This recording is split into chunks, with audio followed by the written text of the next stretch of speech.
Hello everyone, कैसे हैं आप सभी। होपफुली आप सभी अच्छे होंगे। इस वीडियो के अंदर हम सीएमए इंटर ओएमएसएम का एबीसी एनालिसिस करने वाले हैं।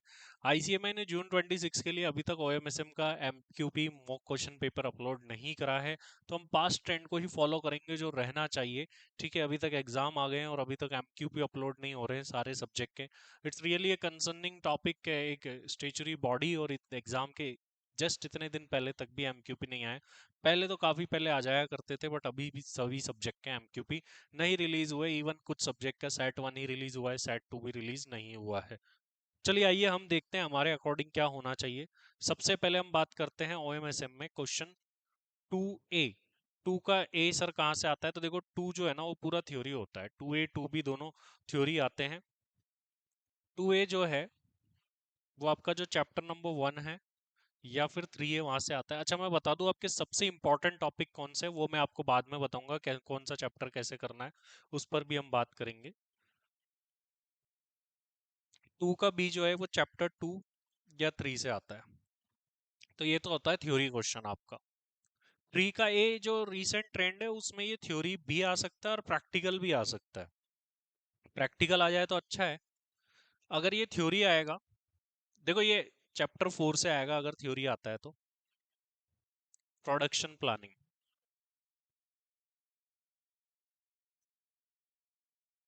और अगर प्रैक्टिकल आता है तो ये economics of maintenance and spare parts management chapter number 7 से आता है, जिसमें आपका रिप्लेसमेंट डिसीजन का क्वेश्चन आ सकता है। After how much time a machine should be replaced with a new one.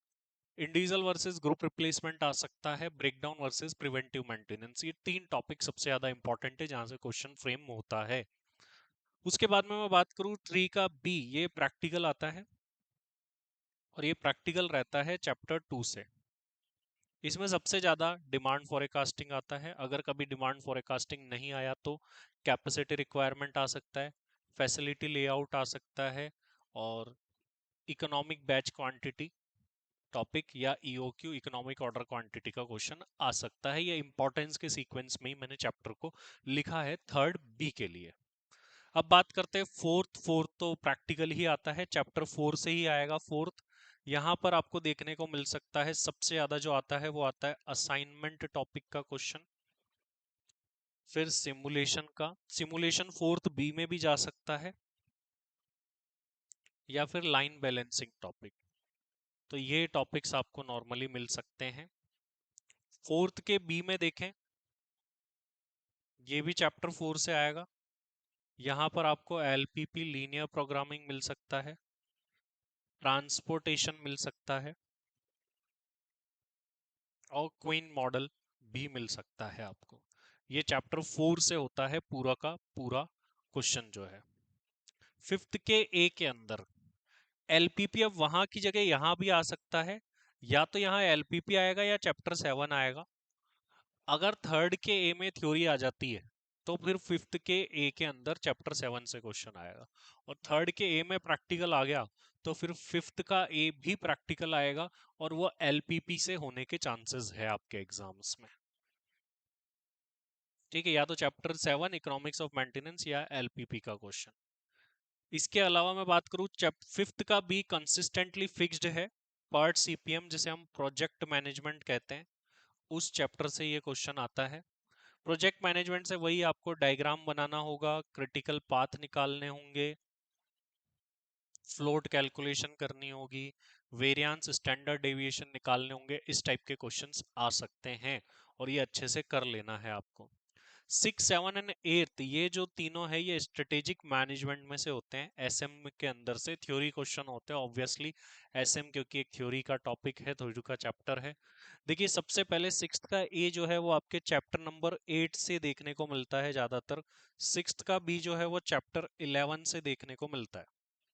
तो ये चैप्टर नंबर 8 एंड 11 से देखने को मिल सकता है। सेवंथ कंसिस्टेंटली दोनों के दोनों पार्ट ही चैप्टर 9 से देखने को मिलते हैं।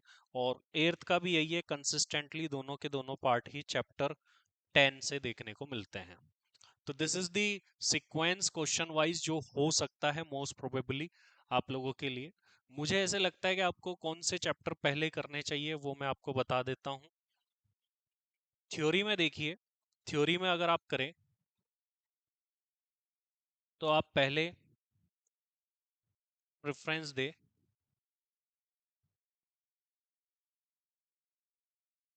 थ्योरी के अंदर आप जाते हैं तो चैप्टर 3 को आप प्रेफरेंस दे, चैप्टर 1 को प्रेफरेंस दे, इन दोनों में से थ्योरी आएगी। तो आप थ्योरी पॉइंट ऑफ व्यू से पढ़ रहे हैं तो इनको ध्यान रखें। प्रैक्टिकल पॉइंट ऑफ व्यू से पढ़ रहे हैं तो आपको डिमांड फॉरकास्टिंग पढ़ना चाहिए, असाइनमेंट पढ़ना चाहिए, ट्रांसपोर्टेशन, इसके साथ simulation, LPP, economics of maintenance, PERT CPM, ये टॉपिक्स को आपको फर्स्ट प्रेफरेंस देना चाहिए प्रैक्टिकल के अंदर। और प्रोडक्टिविटी मैनेजमेंट भी कभी कभार आ जाता है, जैसे मैंने ये लिस्ट जो है ना यहाँ पे प्रोडक्टिविटी मैनेजमेंट नहीं लिखा है, फिफ्थ के ए में देर आर चांसेस कि ये चैप्टर 5 से भी आ जाए, प्रोडक्टिविटी मैनेजमेंट। इसका भी आप ध्यान रखें, अगर ऊपर ही थर्ड के ए में चैप्टर 7 का प्रैक्टिकल दिया जा चुका है तो वो इधर भी आ सकता है, फिफ्थ के ए में प्रोडक्टिविटी मैनेजमेंट। मैं उसको थोड़ा इंपॉर्टेंट मानता हूँ क्योंकि वो कभी भी आ जाता है, तो productivity management is also important. तो ये आपको फोकस करना चाहिए। और अगर आप कम पढ़ के ज्यादा मार्क्स लाना चाहते हैं तो ये टॉपिक कर ले, इसके साथ साथ एसएम का 10th and 11 chapter, 9th and 10 chapter कर ले, एसएम का 9 एंड 10। अगर आप ये इतना कंटेंट करते हैं तो मुझे लगता है कि आप 90 मार्क्स तक का पेपर अटेम्प्ट कर सकते हैं इन टॉपिक्स को करके भी, और अच्छे मार्क्स ला सकते हैं। हालांकि करना सब पड़ेगा क्योंकि एमसीक्यू भी करने पड़ते हैं। एमसीक्यू कहाँ से करें, देखिए सबसे ज्यादा कंफ्यूजिंग ओएमएसएम के अंदर जो चीज होती है ना वो होते हैं इसके एमसीक्यू। एमसीक्यू कहाँ से करने हैं आपको, पहले तो आपका जो बुक है, मॉड्यूल है आईसीएमआई का, उसके पीछे जो दे रखे हैं वो करने हैं आपको।